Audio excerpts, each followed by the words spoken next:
Bom dia a todos, bom dia a todas. Sejam muito bem-vindos e bem-vindas a mais um ICL Mercado Investimentos. Hoje, quinta-feira, dia de entrevista, então fiquem ligados aí que a gente vai ter uma entrevista imperdível em um dia de desemprego, então a gente vai falar sobre isso e a gente também vai repercutir aí as falas do Jean Paul Prats e por que a Petrobras caiu tanto ontem. A gente vai explicar tintim por tintim para vocês.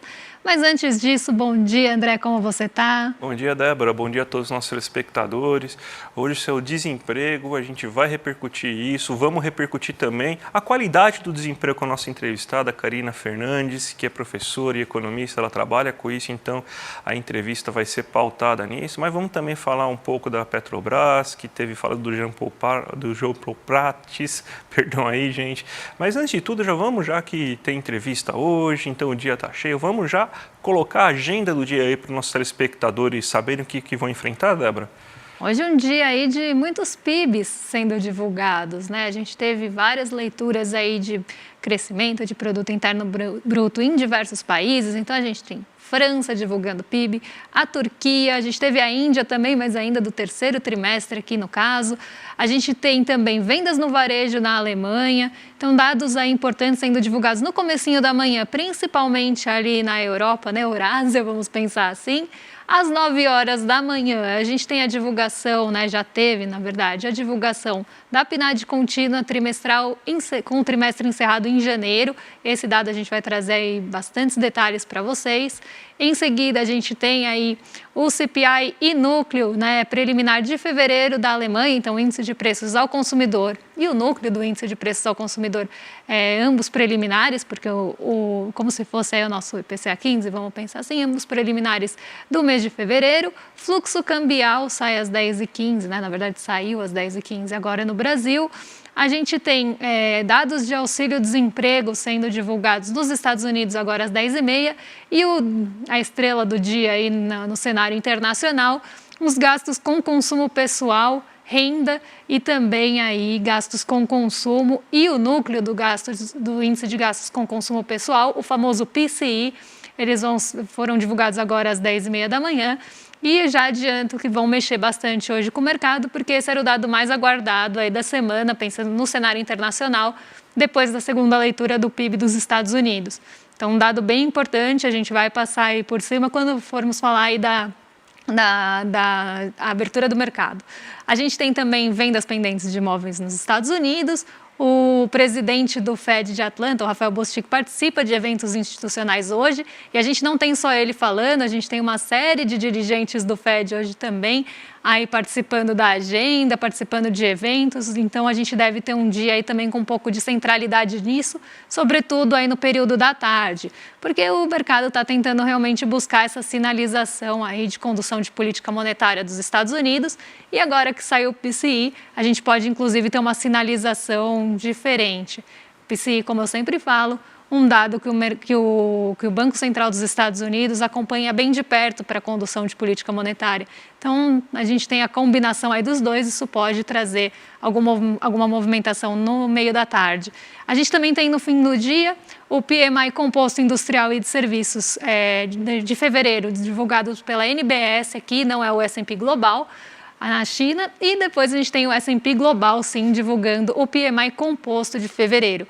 A gente tem as duas divulgações hoje à noite e durante o dia a Christine Lagarde continua participando aí de reunião no G20 em São Paulo.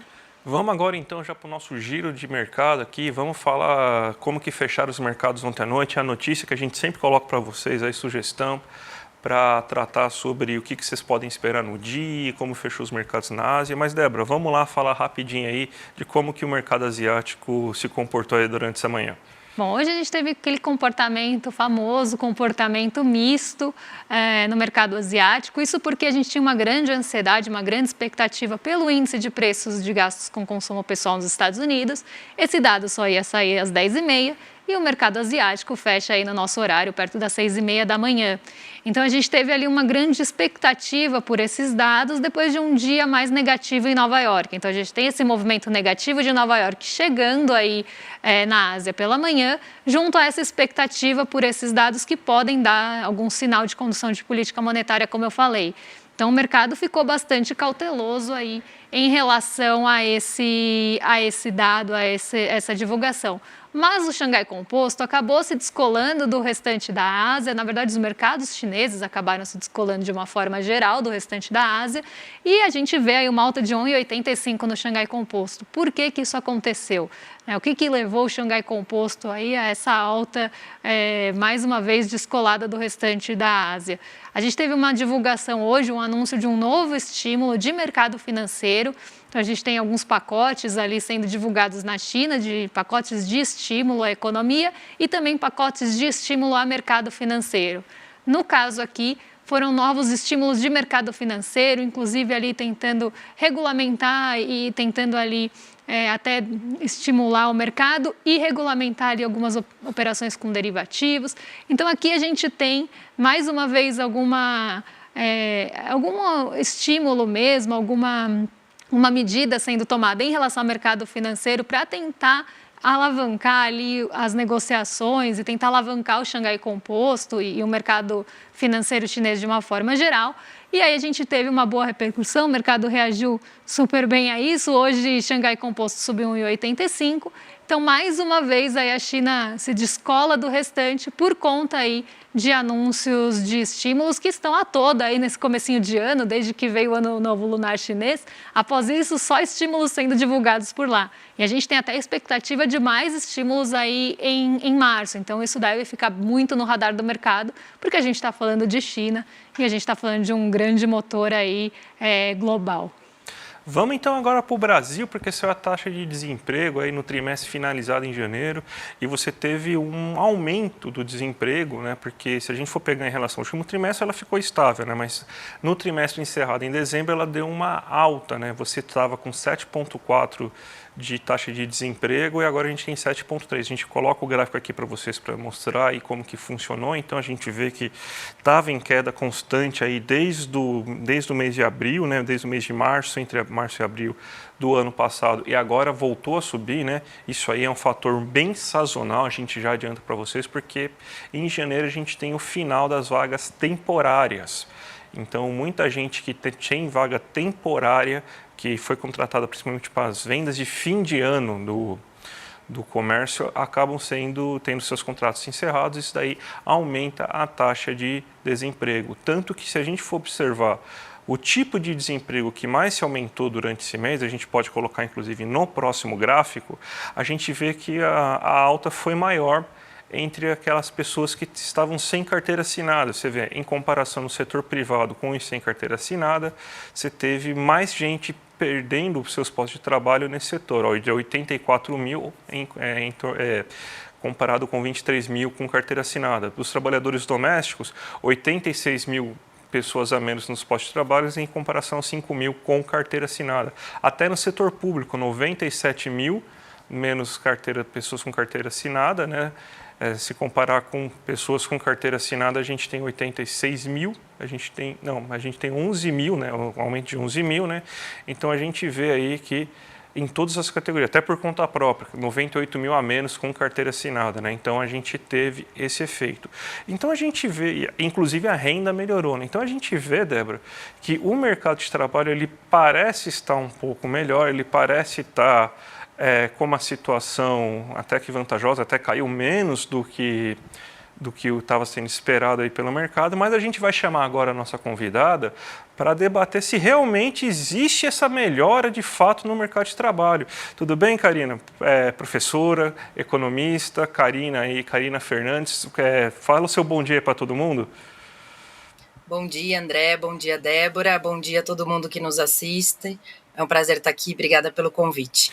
Maravilha, Karina. Vamos então já aqui começar a nossa entrevista, né? Porque a gente acabou de falar que os dados da PNAD parecem mostrar um mercado de trabalho melhor do que estava anteriormente, né? A gente tem um aumento da renda, o desemprego está bem menor do que a gente tinha há um ano atrás, né? Mas a gente ainda tem grandes preocupações aí em relação à qualidade desse emprego, né? Então você pode falar um pouquinho mais aí sobre a qualidade do emprego que está sendo formado, a qualidade do emprego médio do brasileiro hoje? Posso sim. Eu acho que é importante a gente começar a falar de mercado de trabalho no Brasil pensando que em mercados no plural, porque a gente tem no Brasil uma realidade que você mesmo mencionou agora na apresentação entre o trabalho formal e o trabalho informal. Estou pegando aqui dados da PNAD contínua também, não o que saiu hoje, mas o que consolidou no último trimestre de 2023, que demonstra para a gente que a cada 10 brasileiros, a cada 10 trabalhadores brasileiros, 4 estão no mercado informal de trabalho. Então, a gente tem uma caracterização, como eu disse, de um duplo mercado de trabalho no Brasil. Por um lado, a população que consegue, né, acessar um trabalho formal, e aí a gente sabe, em todos os direitos e todos os direitos trabalhistas contidos nisso, e o mercado de trabalho informal, que também tem muita relação com a qualidade do trabalho.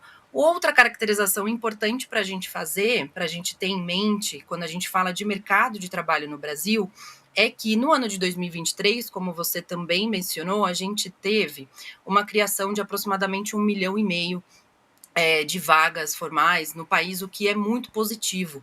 No entanto, tentando também fazer essa comparação com o mercado de trabalho informal, a gente tem uma aceleração maior do mercado informal no Brasil do que o mercado formal. O que eu estou querendo dizer com isso?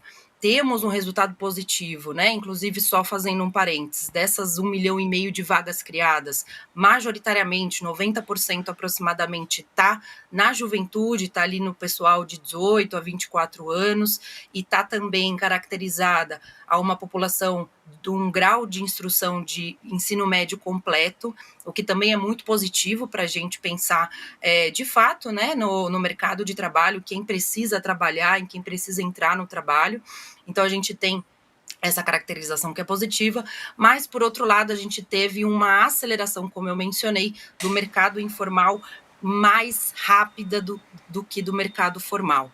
E, por fim, algo que a gente precisa mencionar também é que, se a gente for pegar um mapa do Brasil, a informalidade ela é maior no norte e no nordeste do país. A gente tem estados como, por exemplo, Maranhão, que você tem mais de 55% dos trabalhadores do Maranhão na informalidade. E aí, a gente tem que mencionar que a informalidade, ela, como eu já mencionei, todo mundo também sabe, vive na pele, ela, por exemplo, não abarca esse trabalhador em casos de doença, em casos, né, de férias, 13º. Então, essa qualidade vai caindo. Tem um outro dado também que eu acho que é interessante a gente pensar no que se refere à qualidade do trabalho, que é quanto que é o rendimento básico, né, real do brasileiro. A gente tem um dado que aproximadamente a gente está hoje em R$ 3.300 como um salário médio do brasileiro, e a gente sabe que, infelizmente, essa não é um montante de dinheiro que a gente consegue dar uma qualidade de vida digna para o trabalhador. Então, a gente precisa pensar em qualidade de trabalho, nessa classificação entre mercado formal e informal, a gente precisa pensar em qualidade de trabalho, em quanto tempo, inclusive, o trabalhador fica procurando emprego, que isso também tivemos um saldo, uma perspectiva positiva nesse último ano de 2023, e também, por fim, temos que pensar no rendimento do trabalhador. É um pouco isso. Temos alguns desafios que estão colocados, mesmo que a taxa de desemprego chegou a patamares, por exemplo, de janeiro de 2015, né, um período ali anterior ao golpe da presidenta Dilma, a gente teve essa qualificação no mercado informal mais acelerada do que o mercado formal. E a PNAD trimestral, professora, reforçou ali alguns problemas estruturais aqui do nosso mercado de trabalho. Então, a gente ainda tem um mercado muito machista, com racismo estrutural. Qual a sua opinião sobre isso? Eu gosto muito de pensar o mercado de trabalho brasileiro como um reflexo da sociedade brasileira, né? Não é uma bolha à parte o mercado de trabalho brasileiro. Assim como o mercado de trabalho brasileiro reflete, por exemplo, o crescimento e o dinamismo da economia do país, o mercado de trabalho brasileiro também vai refletir a política, a história e a economia do país. Se a gente tem um dos 5 piores países para se nascer mulher, se a gente tem um país no qual tem uma história pendente de reparação racial, isso também vai se refletir no mercado de trabalho brasileiro. E aí, eu acho que é importante a gente pensar qual é a base dos empregos no Brasil, para a gente tentar entender também por que isso que Débora mencionou, por que a gente tem uma diferença, sim, racial e temos uma diferença, sim, também de gênero nesse mercado de trabalho, nas pessoas que estão trabalhando, né? Acabou de sair, por exemplo, esse dado de 7,6% do desemprego no país, o que é muito importante, como eu mencionei, vocês também mencionaram, a gente tem uma queda, né, em relação ao mesmo período no ano anterior. Só que, veja, a taxa de desemprego de mulheres negras, ela está aproximadamente em 11%. Então, você tem uma média nacional de 7,6%, mas você tem uma média caracterizada para as mulheres negras de 11%, que é muito acima, né, desses 7%. Enquanto, por exemplo, homens brancos têm uma média de desemprego de 5%. E aí a gente está num recorte específico, né, de raça e específico de gênero. Quando a gente vai, por exemplo, na informalidade, quem são os trabalhadores que majoritariamente estão na informalidade no nosso país? Já fiz aquela classificação do norte e do nordeste do país, que é muito importante a gente pensar também, mas vamos pensar em, agora, gênero também e raça. Majoritariamente, quem está no mercado informal no nosso país são trabalhadores negros. Então, do montante de trabalhadores negros, aproximadamente 41%, 42% está na informalidade. E, por fim, vamos pensar um pouco também nessa renda média do trabalhador. Mencionei aproximadamente 3.300 de renda média do trabalhador. Vamos fazer um recorte também de gênero e raça para entender qual que é a renda média, por exemplo, de um homem branco, que é aproximadamente R$1.000 a mais do que a média nacional, ou seja, a gente tem uma média nacional de 3.000, 3.300, e o homem branco tem uma média nacional de rendimentos de 4.300. E a mulher negra? A mulher negra tem uma renda média nacional de aproximadamente R$1.950, R$2.000, e os homens negros de aproximadamente R$2.500. Então, veja, os homens e as mulheres negras, eles não atingem o patamar de renda média nacional. Voltando ao começo da minha resposta, que tem total relação com a sociedade brasileira, né? O mercado de trabalho, ele necessariamente vai refletir como está estruturado o nosso país em relação à história, política e economia. Ótimo. E só para a gente finalizar, um último pitaco que eu queria saber de você, assim, que você acha que deve ser as condições, assim, qual que você acha que deve ser a prioridade agora para a melhora do emprego, para a gente realmente ter, de fato, um mercado de trabalho com maior qualidade?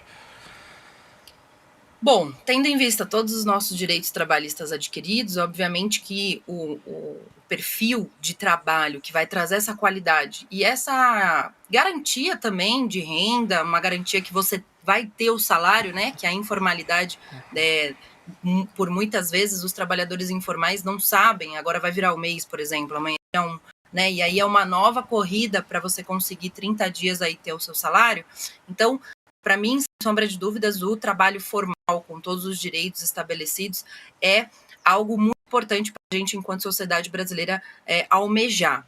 No entanto, eu acho que é importante a gente entender também que essa não é necessariamente a característica da grande maioria dos trabalhadores brasileiros, né? Comentei no início da entrevista, de cada 10, aproximadamente 4, 5 trabalhadores estão no mercado formal, tem a característica de gênero e de raça e de territorialidade no Brasil maior. Ou seja, o que eu quero dizer aqui é que a gente não pode negar o trabalho informal. Se por um lado a gente tem sim a formalidade como uma meta, por outro lado, a gente também tem que ter uma responsabilidade social e governamental, obviamente, de qualificação do trabalhador informal, né? Não dá, ou seja, para fingir que eles não existem. Eles existem, eles estão na base da pirâmide, eles são majoritariamente mulheres e homens negros, e enquanto sociedade a gente precisa almejar que esse trabalho informal também tenha algum tipo de arcabouço de direitos e de garantias para esse trabalhador,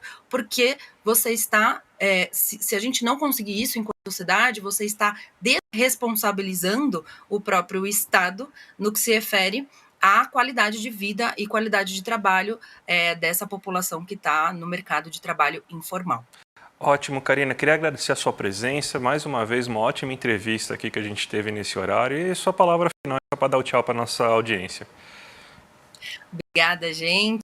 É um prazer estar aqui. Acompanho sempre o programa. Espero que esteja mais vezes com vocês. Obrigada e boa semana a todos. Obrigado, Karina. É só a primeira, fica tranquila, tá? Vamos agora, então, falar então da Petrobras aí, já emendar com a minutinhos aí de programa, né? Então, vamos então, já fala da Petrobras e já emenda aí, porque não tem como explicar a abertura de mercado sem entender o que aconteceu aí com a Petrobras ontem, né? E não tem como falar do nosso mercado também sem passar por esse ponto. Porque ontem foi ali um dia muito ruim para a Petrobras, então como vocês estão vendo aí na manchete, foi uma fala do Jean Paul Prats sobre dividendos. O mercado estava bastante ansioso, esperando muito aí o posicionamento da Petrobras em relação a dividendos extraordinários.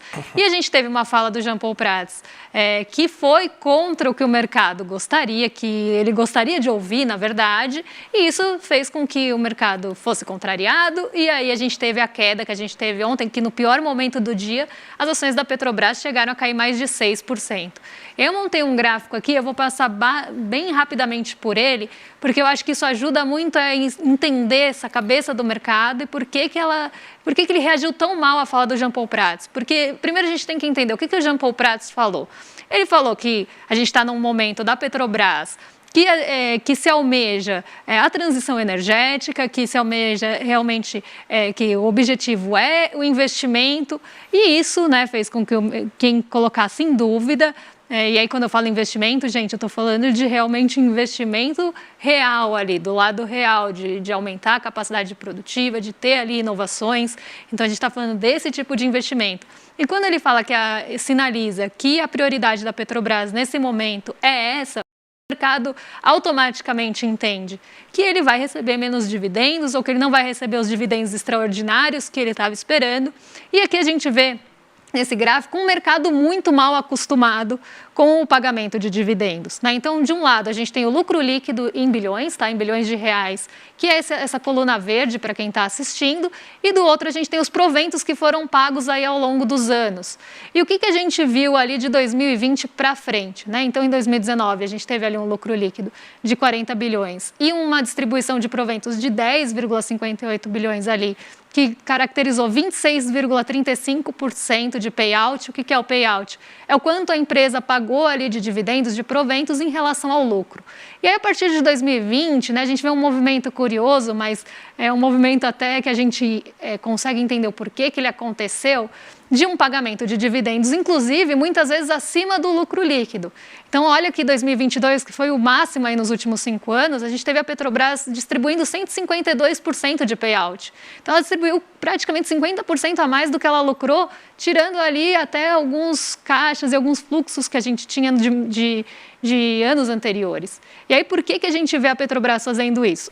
Porque uma empresa que distribui 150% de dividendo não reinveste.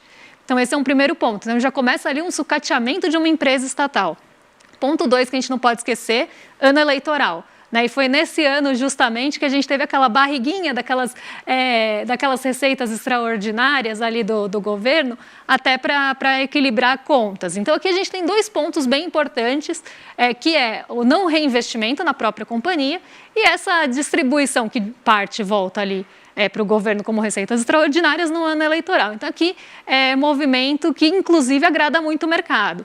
No ano de 2023, esse payout cai para 61%, e aí Jean Paul Prats fala que quer reinvestir, né, que quer começar a ter ali uma política realmente de investimento e que vai focar na transição energética, e o mercado automaticamente pensa que ele vai receber menos dividendos e que pode ser que não tenha ali aquela repetição, e eu espero que realmente que não tenha, desse payout acima de 100%. E aí o mercado fica contrariado, porque o objetivo do mercado é o lucro, é o dividendo, e ali no menor prazo possível. Uma transição energética é um investimento que leva tempo para maturar. Então o mercado ficou muito contrariado. Ontem as ações da Petrobras foram ali derrubadas por isso, e aí eu não atribuiria a fala do Jean Paul Prats, porque a fala do Jean Paul Prats está muito alinhada com os objetivos da Petrobras, mas ela está desalinhada com os objetivos do mercado. Então aqui eu acho que é um ponto bem importante para a gente frisar, né, por que o mercado reagiu tão mal a essa fala. E aqui a gente tem esse retrato desse pensamento, inclusive um pensamento muito raso do mercado em relação à Petrobras, que quer explorar o máximo dos lucros aí da companhia e não quer que ela reinvista, quer que venha ali para o bolso dele. E agora a gente vai então para a abertura, explicado isso, né, porque hoje a gente tem um Ibovespa ainda em queda. A Ibovespa na abertura estava até com uma queda ali mais desacelerada, em torno de 0,5%. A gente teve a aceleração dessa queda e muito disso vinha da expectativa pelo índice de gastos de consumo pessoal dos Estados Unidos, que poderia mexer com os rendimentos das treasuries.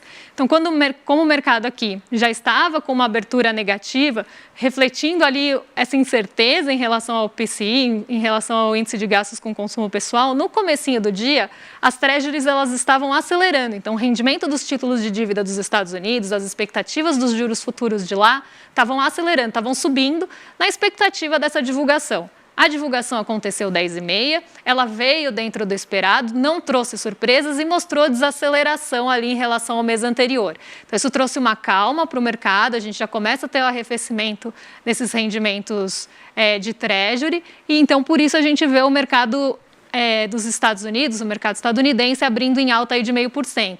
Mas esse otimismo não chegou no Brasil. Então, a gente tem outras questões importantes aí em relação ao nosso mercado de realização de ganhos. O Ibovespa ele subiu muitos dias consecutivos, deu uma estirada essa semana e aí teve realização ontem e deve continuar tendo hoje em menor escala.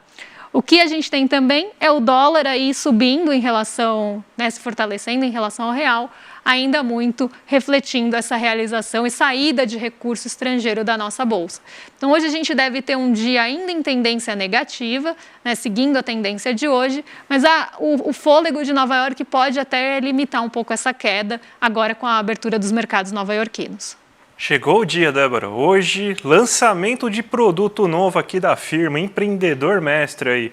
Vocês estão cansados dos coaches? A gente já livrou vocês dos coaches financeiros, todos aqueles parentes famosos aí que ficam enganando vocês. Agora a gente vai livrar vocês também dos coaches de empreendedorismo. O Eduardo Moreira vai dar uma aula hoje inaugural maravilhosa, mostrando aí todos os conceitos básicos sobre empreendedorismo, às 8h da noite. No YouTube. Então, clica aqui no link, já se inscreve. E lembrando, aquela promoção ainda continua. Os 50 que conseguirem chamar mais gente, até porque você vai lá, clica no link e vai aparecer aí para vocês aí um linkzinho para vocês passarem para seus amigos, para o cachorro, para o gato, para o parente, para o vizinho, para todo mundo, você vai lá, passa, e quanto mais você conseguir chamar de gente, mais você tem a chance de ganhar uma bolsa de estudo. Os 50 que mais chamarem gente para essa live de hoje vão ganhar uma bolsa de estudo para isso, então vale muito a pena. E até quem conseguir chamar 50 pessoas, mesmo que não for contemplado com a bolsa, vai ganhar um brinde exclusivo aí, que vai ser o livro do Eduardo Moreira, o e-book do Eduardo Moreira, não é o livro físico, é o e-book, Lembrando isso, então, tem prêmio para todo mundo. Eduardo Moreira, a vida é sua, custa R$25 aí o livro físico, aí, mas a gente vai dar de graça o e-book para vocês conseguirem essas 50 pessoas. Então, gente, vai lá, se inscreve que vai ser imperdível. Então, vamos passar agora também já para o nosso vizinho, William De Luca, Vamos passar para ele, porque os rolezeiros estão ansiosos do chat hoje desde antes do nosso programa. Então, o pessoal está esperando muito, vocês vão ficar agora com o William De Luca. Amanhã a gente está de volta, amanhã é sexta-feira, dia de divulgações importantes, Então, amanhã a gente tem PIB, Amanhã sai o PIB, amanhã é dia, hein? Amanhã tem muita coisa para a gente trazer para vocês, então um beijo até amanhã. Fiquem com o William De Luca e à noite com a aula da nossa aula inaugural do Empreendedor Mestre. Um abraço, gente. Tchau, tchau. Hoje chegou o grande dia da nossa aula inaugural do nosso novo programa de formação Empreendedor Mestre. Se você já está inscrito ou inscrita para participar da aula, fica atento que 1 hora antes de começar a aula onde eu vou ensinar todos os conceitos básicos que vão ser aprofundados ao longo do curso. 1 hora antes dessa aula vai chegar um link no e-mail que você usou para se inscrever, para você clicar e participar da aula. Se você não se inscreveu ainda, não perde tempo. Clique agora no botão aqui embaixo, saiba mais e se inscreve. Vamos participar. É de graça e todo mundo precisa, porque se com as ferramentas já não é tão fácil, sem as ferramentas é quase impossível.